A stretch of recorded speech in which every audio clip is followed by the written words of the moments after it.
सभी को नमस्कार। ग्रेड थर्ड का लेवल फर्स्ट का वीडियो मैं इससे पहले बना चुका हूं। आज का जो वीडियो है, आज का जो सेशन है, वो लेवल सेकंड के जो आपके अलग अलग सब्जेक्ट हैं उसकी रणनीति को लेकर है। उम्मीद करता हूं कि इस वीडियो को देखने के बाद आपके जितने भी कन्फ्यूजन हैं, जितने भी संदेह हैं, वो दूर हो जाएंगे और आप पूरी तल्लीनता और तन्मयता के साथ अपने सपनों को साकार करने के लिए जुट जाएंगे। कुछ बेसिक बातें मैं अब आपको बता दूं कि आपकी जनवरी 2026 में आपका एग्जाम होना है। टाइम यदि आप देखेंगे तो आपको लगेगा 2026 में है, लेकिन मैं फिर कह देता हूं टाइम यूं गुजरता है आपको पता भी नहीं चलेगा कि कब ये 9 महीने गुजर गए और अंतिम रूप से तुम दबाव में आ जाओगे कि सर रिवीजन करने का समय नहीं मिला। तो फिक्स कीजिए अपना माइंडसेट कि मुझे ग्रेड थर्ड देना है, और ग्रेड थर्ड मुझे इस रूप में नहीं देना है कि मैं अगली बार फिर से रिट का एग्जाम दूं, फिर से ग्रेड थर्ड दूं। कोई भी कंपटीशन मैंने 2025 का जो आपको एक थीम दी थी, मुझे अपने बेस्ट वर्जन से मिलना है। और बेस्ट वर्जन की खासियत ये होती है कि वो किसी एक परीक्षा को केवल एक बार और आखिरी बार देता है, उस परीक्षा को दोबारा नहीं देगा, उससे उच्चतर परीक्षा जरूर दे सकता है। तो तुम यदि ग्रेड थर्ड को अंतिम बार देना चाहते हो, आखिरी मौके के रूप में देना चाहते हो, और इसको आखिरी मौका बनाना भी चाहते हो कि सर इसको दोबारा हमें नहीं देना है, तो थोड़ा सा अपने आप बातचीत कीजिएगा, थोड़ा सा अपनी दिनचर्या को व्यवस्थित कीजिएगा, अपनी जो विषय वस्तु है उसको इस प्रकार से चयनित कीजिएगा कि गलतियां करने का मौका नहीं मिले। और एक अच्छा विद्यार्थी हमेशा से केवल सफल स्टूडेंट क्या कहते हैं वो नहीं है, एक असफल स्टूडेंट ने कौन सी गलती की है, पिछले जो आपके साथी हैं, आपने पिछली बार एग्जाम दिया था, वो कौन सी गलतियां आप लोगों ने की थी, वो गलतियां नहीं करनी है। इसका मतलब तुम सफलता का मतलब समझ रहे हो। सफल व्यक्ति हर कोई कुछ बताएगा, ऐसे पढ़ लो, मैंने ऐसे पढ़ा, वो पढ़ा, हर व्यक्ति ज्ञान देगा। लेकिन हमेशा मैं आपको बात बोल देता हूं, असफल व्यक्ति से जरूर बात करना कि उसने कौन सी गलतियां की, और यदि आप खुद असफल रहे हैं तो आपने कौन सी गलतियां की, उन गलतियों से बचना है। बेसिक बात और बेसिक सवाल जो मेरे पास सामने आए, पहला सवाल आप लोगों की तरफ से आया है कि सर कैसे पढ़ें। ठीक है, देखो कैसे पढ़ने का सिंपल सा तरीका है। मैं अपने हर ऑफलाइन बैच जब स्टार्ट करता हूं, पहला सेशन मेरा कंप्लीट इस बात को लेकर होता है कि तुम जिस भर्ती परीक्षा की तैयारी कर रहे हो और उस भर्ती परीक्षा में तुम्हें प्रोसेस का नहीं पता है। प्रोसेस समझ रहे हैं भाई, परिणाम की सब चिंता करते हैं, प्रोसेस की कोई बात नहीं करता। प्रोसेस का मतलब है ये जो एग्जाम आयोजित कर रहा है ये कौन कर रहा है, अधीनस्थ सेवा चयन बोर्ड। ठीक है, तो अधीनस्थ सेवा चयन बोर्ड के पेपर पैटर्न को समझिए। सबसे पहली बात, कैसे का जवाब दे रहा हूं। नंबर दो पे, आप जिस लेवल की तैयारी कर रहे हैं लेवल सेकंड है, तो आपके लेवल सेकंड का जो लेवल पिछली बार का जो प्रश्न पत्र था वो क्या था, तो पी वाई क्यू बेस, यानी कि जो पिछली बार के पी वाई क्यू हैं वो आप एक बार जरूर देखिए। उससे आपको आइडिया लगेगा कि पेपर का लेवल कैसा आता है और मुझे किस तरीके से जाना चाहिए। यद्यपि पिछली बार का लेवल और इस बार के लेवल में दिन रात का फर्क मिलेगा, क्योंकि बोर्ड के अध्यक्ष और सदस्य और लगभग पेपर सेटर लगभग चेंज हो चुके हैं, ये हमेशा याद रखना। इसलिए लेटेस्ट पेपर उस बोर्ड के आपको जरूर देखने चाहिए। नंबर तीन, चूंकि आप ग्रेड थर्ड की प्रिपरेशन कर रहे हैं तो एग्जाम पैटर्न ये कहता है कि यहां राजस्थान बोर्ड की जो बुक्स हैं, यानी जो फिलहाल आपकी एनसीईआरटी चल रही है, उस एनसीईआरटी को बेस पिछली बार भी बनाया गया था, इस बार भी बेस बनाया जाएगा। और आपको ये हर कदम पे ये बात अपने जहन में रखनी है कि मुझे एनसीईआरटी को बेस बना के पढ़ाई करनी है। और चौथी बात प्रोसेस में कि सर हम ऑफलाइन कोचिंग करें या ऑनलाइन कोचिंग करें, ये आपका खुद का सवाल है। यदि आपको ऑफलाइन से अच्छा फील आता है, देखो ऑफलाइन नो डाउट बहुत गजब होता है, यदि पढ़ाने वाला टीचर गजब का होगा तो आपको क्लास में इतना समझा देगा कि दिक्कत नहीं आएगी। ऑनलाइन से स्क्रीनिंग टाइम में बड़ी प्रॉब्लम्स होती है। ऑनलाइन हमेशा कोशिश करनी चाहिए कि हमें कोई पार्ट विषय, जैसे साइकोलॉजी आपको नहीं आ रहा, आप अच्छे टीचर से पढ़ना चाहते हैं तो उसका कोर्स ले लिया, टीचिंग मेथड या मैथ आपको ऐसा लग रहा है कि उस कोचिंग में अच्छा टीचर नहीं है तो उस पार्ट को आप ले सकते हैं। यदि आप अफोर्ड कर सकते हैं तो ऑफलाइन कोचिंग कीजिए, लेकिन अभी कीजिए, 3 महीने बाद ऑफलाइन कोचिंग की कोई उपयोगिता नहीं। मैं आज भी इस बात में विश्वास रखता हूं कि ऑनलाइन ऑफलाइन इन सबसे बेस्ट होता है सेल्फ स्टडी।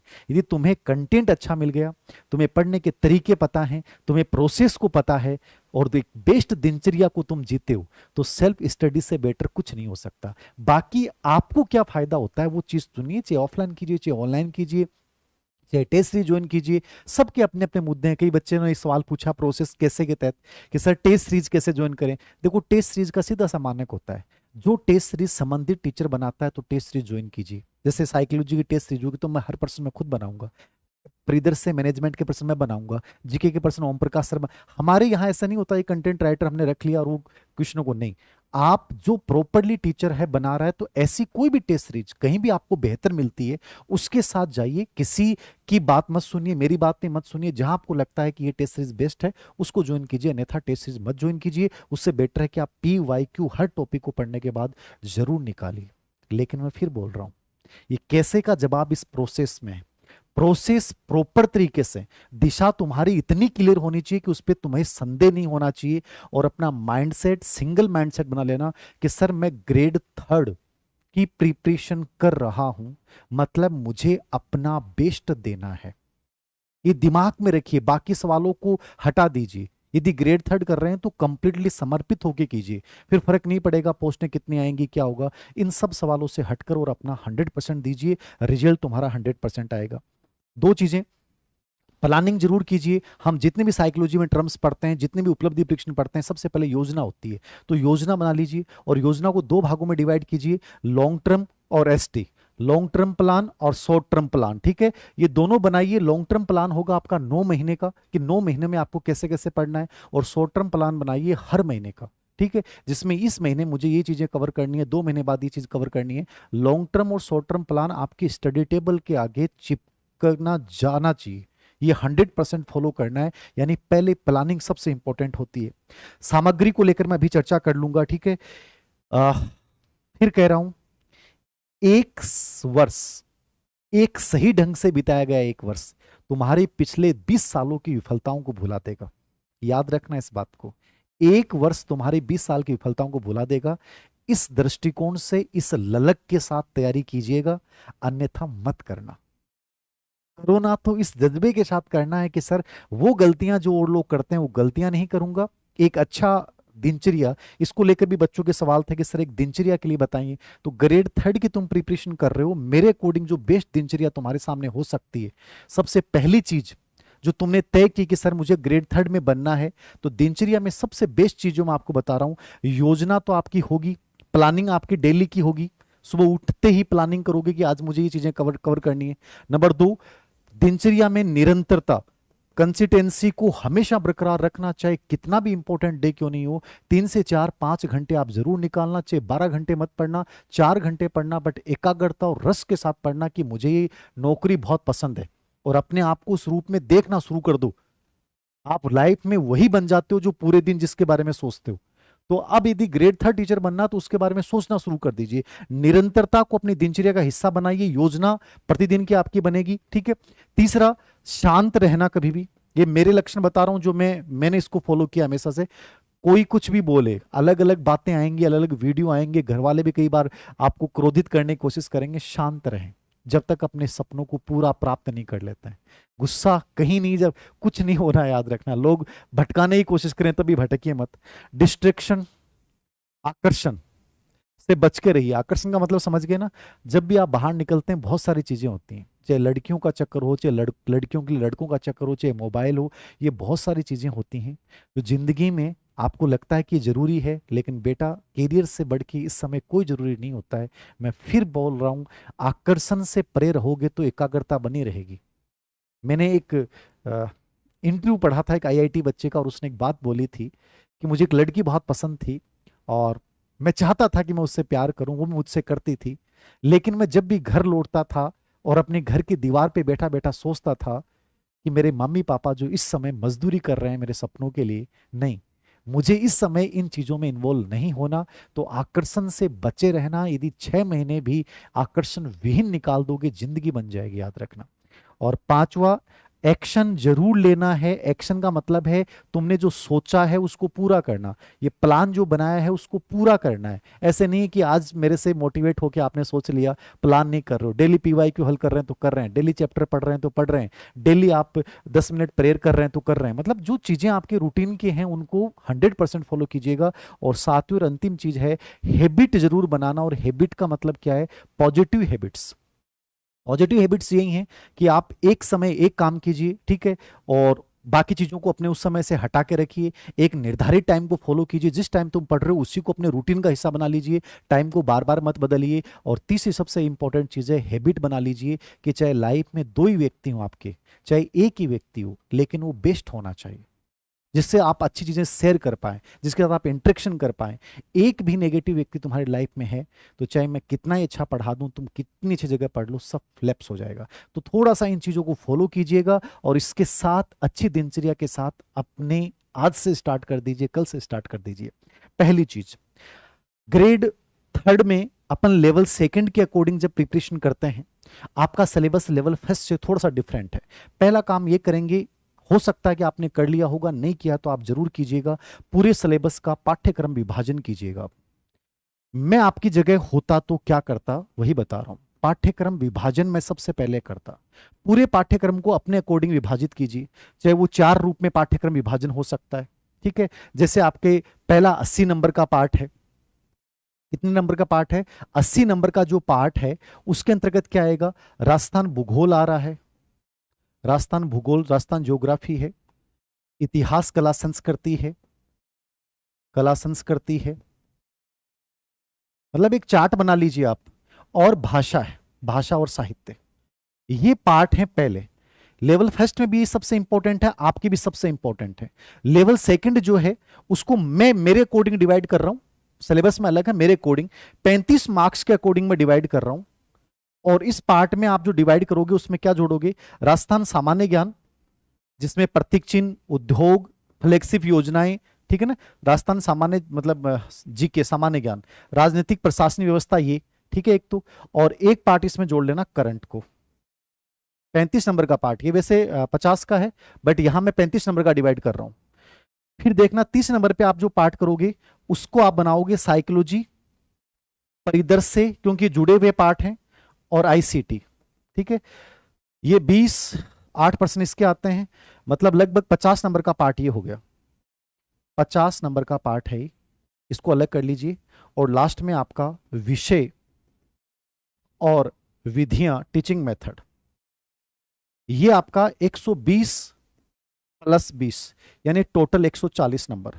आप पूरे सिलेबस को 4 भागों में डिवाइड कीजिएगा, आज ही चार्ट बनाइएगा। और इस चार्ट में सबसे पहला 80 नंबर का पार्ट है राजस्थान जीके, जिसमें ज्योग्राफी, इतिहास कला संस्कृति और भाषा साहित्य आएंगी। दूसरा आप डिवाइड जो 50 नंबर का है, लेकिन मैंने इसमें परिदृश्य को साइकोलॉजी साथ जोड़ा है क्योंकि वो रिलेवेंट चीजें हैं, तो रिलेवेंट चीजों के साथ जोड़ लीजिए। ये 35 नंबर का पार्ट है लगभग। सामान्य ज्ञान, इसमें आपके राजस्थान के प्रतीक चिन्ह, राजस्थान की फ्लैगशिप योजनाएं, जन कल्याणकारी योजनाएं, धार्मिक केंद्र, प्रमुख व्यक्तित्व, खेल संबंधी और जन कल्याणकारी योजनाएं हैं। ठीक है, और ये है उद्योग वाला, मतलब कुछ ज्योग्राफी के टॉपिक हैं, एक राजनीतिक और प्रशासनिक व्यवस्था। लेकिन राजनीतिक प्रशासनिक व्यवस्था बहुत डिटेल से नहीं पढ़नी है। कोई कहेगा पॉलिटी बहुत ज्यादा आएगी, नहीं, 2 या 3 प्रश्न यहां से पूछे गए थे, तो 2-3 प्रश्नों के लिए आप 50 पेज पढ़ने की कोशिश मत कीजिएगा, आप पीवाईक्यू बेस इसको पढ़ लीजिएगा। मतलब प्रोसेस पे ध्यान देना, वो टॉपिक जहां से आपकी जिंदगी बदल रही है, वो टॉपिक जो आपके रिजल्ट को बढ़ाने में योगदान दे रहे हैं, उन टॉपिक को शानदार तरीके से तैयार करो, और जिनका बहुत कम वेटेज है उनको हल्के तरीके से तैयार करो। जिस पार्ट को आप ज्यादा समय दे रहे हैं, इसका मतलब वो आपके सिलेक्शन में योगदान देगा, ऐसा आपको करना है। ये बातें सुन लीजिएगा, नोट कर लीजिएगा। साइकोलॉजी, परिदृश्य, आईसीटी 50 नंबर का पार्ट हो गया। और विषय का सबसे बड़ा रोल है क्योंकि 140 नंबर का पार्ट है, तो विषय को हल्के में नहीं लेना है। समझ सुनिएगा, मैंने पूरे पेपर का एनालिसिस किया आपके लेवल सेकंड के। राजस्थान जो ज्योग्राफी है उसमें से हर पेपर में किसी में 15% थे, किसी में 16% थे। ठीक है, इतिहास कला संस्कृति में से यही पार्ट है, 8-8% दोनों में से, लगभग 15 से 16%। और भाषा और साहित्य में से किसी में 7 प्रश्न आए हुए, किसी में से 8 प्रश्न आए हुए, मतलब टोटल 50 नंबर का पार्ट है, लेकिन बड़ा वेटेज है। अब इस पार्ट का बड़ा वेटेज है, इसका मतलब आपको उसी तरीके से पढ़ना है। राजस्थान ज्योग्राफी का बड़ा रोल है, तो राजस्थान ज्योग्राफी की अच्छी किताब पढ़िए कि सर राजस्थान ज्योग्राफी के लिए क्या पढ़ें। तो राजस्थान भूगोल के लिए जो अधीनस्थ सेवा चयन बोर्ड का एग्जाम पैटर्न है और जहां से प्रश्न हुबहू उठाए जाते हैं, वो है हरिमोहन सक्सेना की राजस्थान ज्योग्राफी। यदि आप पढ़ सकते हो, आपके पास टाइम है, तो हरिमोहन सक्सेना पढ़िए। यदि आपको कोई गाइड अच्छी लगती है, क्योंकि अभी मार्केट में गाइडेंस सब फेल हो गई थी, आरएस परी में जो ज्योग्राफी आई है, तो अभी मैं आपको कोई गाइड इसके लिए सजेस्ट प्रॉपरली नहीं करूंगा। कोशिश करें कि आप हरिमोहन सक्सेना पढ़िए, उसके बाद कोई अच्छी गाइड आएगी तो मैं आपको अलग से टेलीग्राम चैनल धीर सिंह दाभाई ऑफिशियल पर डाल दूंगा। तो राजस्थान ज्योग्राफी है वो हरिमोहन सक्सेना से तैयार कर लीजिए। किससे कर लीजिए? हरिमोहन सक्सेना, और पेपर सेटर भी इसका प्रयोग करता है, तो याद रखना। इतिहास कला संस्कृति अच्छा पार्ट है, पढ़ सकते हैं तो हुकुमचंद जैन की हिंदी ग्रंथ अकादमी किताब पढ़ सकते हैं, आरपी व्यास की राजस्थान इतिहास कला संस्कृति पढ़ सकते हैं, डिटेल में पढ़ना है। और वरना कोई गाइड लेके आ जाइए, चाहे वो पप्पू सिंह प्रजापत की हो, ठीक है, पवन भंवरिया की हो, या कोई और आपको अच्छी लगती है। धरोहर पब्लिकेशन की अच्छी एक किताब आई है इतिहास कला संस्कृति पे, ठीक है, तो आप देख लीजिए, आपको जो बेटर लगता है आप गाइड को खुद चूज कीजिएगा। गाइडों में लगभग मैटर एक जैसा होता है, कॉपी पेस्ट होता है गाइडों में। बेटर है कि अच्छी किताब पढ़ सकें, वरना नोट्स बना लीजिए, आपने पहले जहां पढ़ा है वहां से पढ़ लीजिएगा। लेकिन कोशिश कीजिएगा कि राजस्थान ज्योग्राफी पढ़ी तो उसके पीवाईक्यू निकालिए, जैसे हमारी एक ऑब्जेक्टिव किताब आई थी, ऐसे हमने इतिहास के ऊपर एक ऑब्जेक्टिव किताब निकाली है पतली सी, जो लेटेस्ट पेपर है दिनस सेवा चयन बोर्ड के, तो उनको अच्छे से निकालिए, ठीक है। ऐसे ही भाषा और साहित्य का अपना रोल है, तो भाषा साहित्य पे कला संस्कृति और भाषा साहित्य की ओम प्रकाश चौधरी सर जो आरएस है उनकी किताब आती है पतली सी, आप देख सकते हैं, तो आपको देखनी चाहिए। अन्यथा भाषा साहित्य के ऊपर आप आरएस के लिए पेनोरमा ने भी एक बहुत अच्छी किताब निकाली थी, वो भी बढ़िया किताब है, क्योंकि इसमें डीपली प्रश्न आते हैं। इस पार्ट को आपको सबसे ज्यादा टाइम देना चाहिए, क्योंकि आपने इसको पढ़ा नहीं है, तो शुरुआत भी इसी से कीजिए, क्योंकि इससे 7 से 8 प्रश्न आते हैं और ये सिलेक्शन में बड़ा रोल अदा करते हैं। तो ये एक मैटर, आप इसका 50-80 नंबर का पार्ट है, इसको सबसे पहले बढ़िया तरीके से तैयार कर लो। ये हो गया पहला पार्ट, बता दिया मैंने। राजस्थान ज्योग्राफी हरिमोहन सक्सेना, इतिहास कला संस्कृति के लिए कोई गाइड ले सकते हैं या हुकुमचंद जैन वाली किताब ले सकते हैं समझ बनाने के लिए, ठीक है। और भाषा साहित्य कला संस्कृति के लिए आप ओम प्रकाश चौधरी सर वाली किताब ले सकते हैं। तो ये आप देख लीजिए, या इससे भी बेटर कोई किताब आपको मिलती है तो आप वो फॉलो कीजिए। ये किताब तो वो है जो मैंने देखी है, जो मेरी नज़र में है। हो सकता है मेरी नज़र में कोई ऐसी किताब हो जो इससे भी बेस्ट हो, तो आप अपने अकॉर्डिंग आपको खुद को समझ बन जाएगी कि ये किताब बहुत बढ़िया है, इसको मुझे फॉलो करना चाहिए। बस पीवाईक्यू जरूर निकालना, वो कोई भी निकालो, चाहे उन्हीं की पीवाईक्यू ले लो, इतिहास कला संस्कृति के किसी और की ले लो, जो आपको बेटर लगती है वो लीजिए। 35 मार्क्स का जो राजस्थान सामान्य ज्ञान है, सबसे इजी पार्ट है, इसमें बहुत ज्यादा टॉपिक नहीं है, अनावश्यक मोटी गाइड मत पढ़ना इसमें। प्रतीक चिन्ह मुश्किल से 1.5 पेज का मैटर है। फ्लेक्सिब योजनाएं, जन कल्याणकारी योजनाएं, करंट को ढंग से पढ़ लिया तो ये अपने आप ऑटोमेटिकली तैयार हो गया। और ये पार्ट सबसे अच्छे से सुजस से तैयार करना है, या कोई योजनाओं की अच्छी किताब है उससे तैयार करना। औद्योगिक के अंदर आपकी ज्योग्राफी के साथ ही हो गया, धार्मिक के अंदर आपका कला संस्कृति के साथ तैयार हो गया, ठीक है। खेल पर्सन व्यक्तित्व वाला भी आपका करंट के साथ तैयार हो जाएगा, क्योंकि करंट से रिलेवेंट है। राजनीतिक और प्रशासनिक व्यवस्था पे 2 से 3 प्रश्न आए, लेकिन उसके लिए बहुत डिटेल्ड मैटर मत पढ़ना। आप चाहो तो आपके पास जो पहले से कंटेंट है वो पढ़ सकते हैं, वरना कोई अपडेट इसकी अच्छी कोई किताब आएगी तो मैं सजेस्ट कर दूंगा। अभी जो मार्केट में आई वो कंप्लीट अपडेट नहीं है, क्योंकि फ्लेक्सिब योजनाएं, जन कल्याणकारी योजनाएं ये बाद की आएंगी। अभी आप इसकी कोई किताब खरीदते हैं तो कोई सार नहीं है, क्योंकि खेल, व्यक्तित्व, उद्योग, ये जो पूरा पार्ट है वो करंट से रिलेवेंट होके आएगा। तो इसकी अभी मत खरीदना, आपके पास जो कंटेंट है मैन वो पढ़ते रहें, इसके बाद को आप इसमें तैयार कर लीजिए। कोई अच्छी अपडेट 2-3 महीने बाद जो किताब कोई अच्छी आएगी उसको आप लीजिएगा, क्योंकि ये चेंज होगा। करंट है, करंट को आप हल्का हल्का क्रोनोलॉजी से स्टार्ट कर दीजिए। करंट का स्वरूप पूरा बदल रहा है, करंट के प्रश्न बहुत जोरदार तरीके से आ रहे हैं। कोई भी करंट पढ़ रहे हो उसकी पूरी डिटेल्ड आपके पास होनी चाहिए।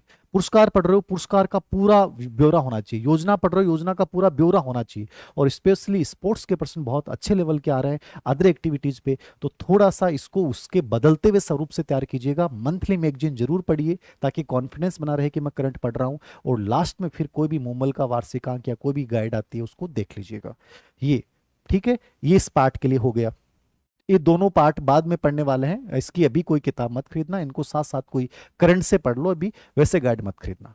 फिर तीसरा पार्ट है साइकोलॉजी, शैक्षिक परिदृश्य और आईसीटी। साइकोलॉजी में अवनी की किताब लेटेस्ट कल से मार्केट में उपलब्ध हो जाएगी, चाहे तो आप वो ले सकते हो, बदलते हुए पैटर्न के अकॉर्डिंग निकाली है। और उसमें मैंने अधीनस्थ सेवा चयन बोर्ड के लास्ट में पर्सन डाले हैं, क्योंकि अधीनस्थ सेवा चयन बोर्ड का एग्जाम दे रहे हो तो आपको पता चलना चाहिए अधीनस्थ सेवा चयन बोर्ड के पेपर कैसे आते हैं। तो अधीनस्थ सेवा चयन बोर्ड के पर्सन और कुछ कंटेंट उससे हटाया भी गया है, तो आप अवनी वाली ले सकते हैं। आपको लगता है कि अवनी की किताब से बढ़िया कोई किताब है तो आप वो ले सकते हैं, आपका खुद का निर्णय होना चाहिए।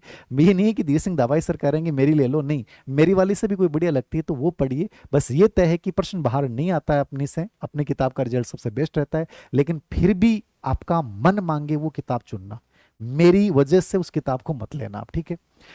परिदृश्य का इंपॉर्टेंट रोल है, क्योंकि 8% इसमें से आते हैं। साइकोलॉजी 20 नंबर का हो गया। परिदृश्य, परिदृश्य अपडेट एडिशन इंतजार कीजिए। अभी मार्केट में मैं 3-4 एडिशन लेके आया था कि देखने के लिए कौन सी बुक अच्छी है, लेकिन सब में पुरानी चीजें डाल रखी थी, इसलिए मैं कोई किताब सजेस्ट नहीं करूंगा। यदि आपको कोई लगता है अच्छी किताब आई है तो देख लीजिएगा। परिदृश्य को हम भी यानी मैं भी तैयार कर रहा हूं, लेकिन उसमें टाइम लगेगा 8 से 10 दिन और, क्योंकि कंप्लीटली नवाचार, कंप्लीटली योजनाएं, इन सबको नया रूप दे रहे हैं, प्लस आरटी 2009 को थोड़ा सा डिटेल्ड बना रहे हैं, क्योंकि इसका बड़ा रोल है।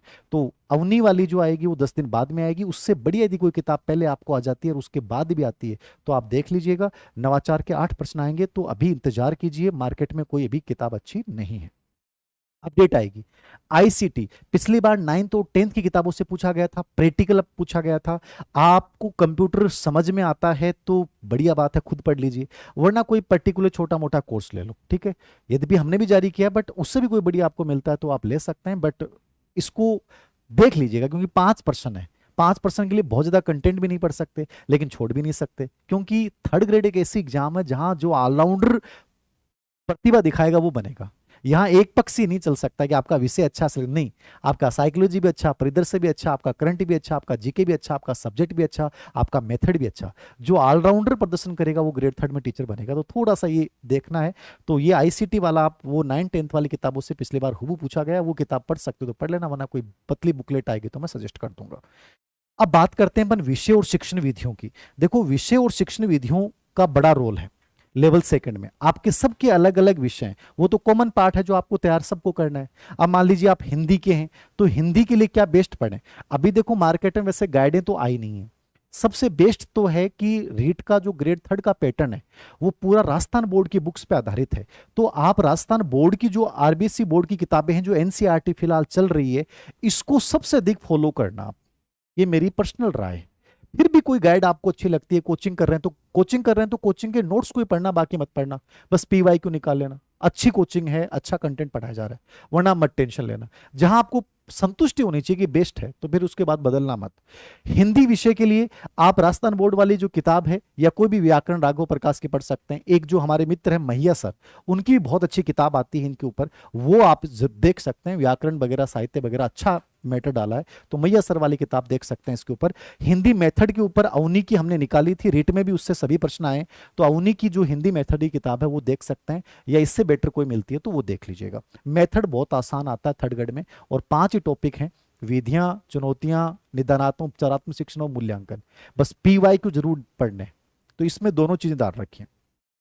दूसरा आता है इंग्लिश आपका, तो इंग्लिश के लिए क्या पढ़ें? तो इंग्लिश की पिछली बार जो बच्चों को मैंने सजेस्ट किया था और बच्चों ने अच्छा पाया था, देखो बीके रस्तोगी तो बेस्ट है। बीके रस्तोगी की जो किताब आती है वो सबसे बेस्ट है, इनकी टीचिंग मेथड की भी आती है और वैसे भी अच्छी आती है, तो यदि ये मिल जाती है तो ये पढ़ लीजिए। अन्यथा आप कोचिंग कर रहे हैं, उस कोचिंग के नोट्स आप पढ़ सकते हैं, जो कहीं भी ऑनलाइन कोर्स ले रखा तो ऑनलाइन पढ़ लीजिए। बट बीके रस्तोगी इसकी अच्छी किताब है, टीचिंग मेथड भी इनका अच्छा आता है, तो वो इंग्लिश की देख सकते हो आप। बात करते हैं अपन इंग्लिश के बाद एसएसटी की।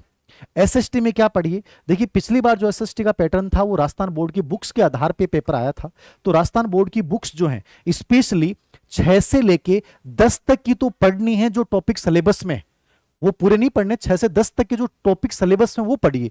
और 11वीं 12वीं की कुछ किताबें हैं उनमें भी कुछ टॉपिक यहां से मिल जाएंगे। यदि आप ये मेहनत कर सकते हो तो इससे बढ़िया कुछ नहीं है।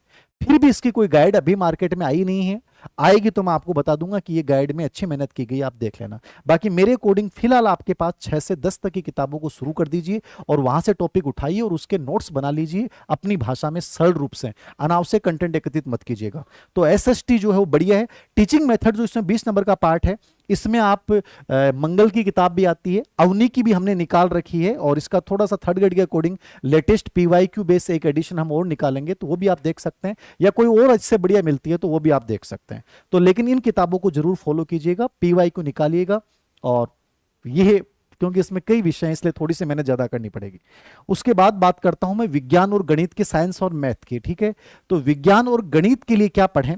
तो जो मेरे पास सजेशन आया है विज्ञान गणित को लेकर, साइंस और मैथमेटिक्स को लेकर, विज्ञान के लिए एनसीईआरटी आपको पढ़नी चाहिए, लेकिन एनसीईआरटी आप नहीं पढ़ पाते हैं तो देखो कोई गाइड जिसमें एनसीईआरटी का सार हो वो देख सकते हैं। एक इस पे हेमराज जी सर की एनसीईआरटी का सार संग्रह है ऑब्जेक्टिव, ठीक है, ये बढ़िया किताब है, इससे आपको लगभग ये पूरी साइंस आपकी तैयार हो जाएगी। मैथ के लिए मथुरिया की जो किताब आती है वो ठीक है, ठीक है ना। मथुरिया की किताब आती है, इसमें मेथड भी है और ये भी है, तो ठीक मैटर आता है इनका। पिछली बार बच्चों ने पढ़ा था, अच्छा फीडबैक था, तो वो देख सकते हैं। एक स्माइल पब्लिकेशन की भी इसके ऊपर बुक्स निकली हैं, विज्ञान गणित दोनों की गाइड के रूप में, देख लीजिएगा। मैंने देखी नहीं है, बट बच्चों ने कुछ ने बताई थी, स्माइल पब्लिकेशन की आई रामोतार भदाला की, तो वो भी आप देख सकते हैं।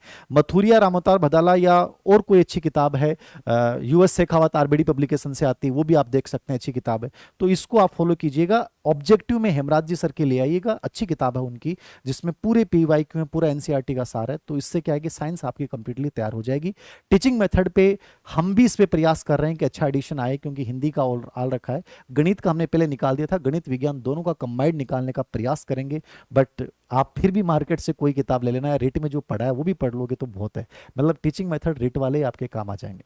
फिर बचता है संस्कृत, जो मेन विषय है। संस्कृत के अंतर्गत भाई मुझे ज़्यादा नॉलेज नहीं है, लेकिन जो पिछली बार बच्चे सिलेक्ट हुए उनसे मैंने चर्चा की, तो इसमें दो तीन राजस्थान में हैं जो काम कर रहे हैं। लोकेश जी शास्त्री, उनकी अच्छी किताब आती है, वो देख सकते हैं। राम कुमार जाट की आती है, किरण चौधरी मैडम की आती है, तो इनमें से आपको जिसकी भाषा सबसे अच्छी लगे, उनके टीचिंग मेथड भी आते हैं, तो वो इन तीनों में से किसी की भी चुन लीजिएगा। एक मनोज मिश्रा जी की आती है, तो आप इनमें से किसी की भी चुन लीजिएगा जो आपको बेटर लगे, क्योंकि आप खुद देखोगे, इन चारों किताबों को कंपेयर करोगे तो आपको समझ में आएगी। भाई उर्दू का मुझे कोई नॉलेज नहीं है, पंजाबी का कोई नॉलेज नहीं है, इस पे मुझे कोई अच्छी किताब मिलेगी तो मैं आपको टेलीग्राम चैनल धीर सिंह धावाई ऑफिशियल है, वहाँ पे शेयर कर दूंगा। तो ये आपके सब्जेक्ट के अकॉर्डिंग रणनीति है। टीचिंग मेथड बहुत मुश्किल नहीं है, आसान है, बस पीवाईक्यू भी देख लोगे तो हो जाएगा। सबसे बड़ी चीज है, थर्ड ग्रेड एग्जाम छोटा नहीं है, बड़ा है। कंपटीशन आसान नहीं है, मुश्किल है, लेकिन सही दिशा में चलोगे, सही कंटेंट के साथ चलोगे तो आसानी से लग जाओगे।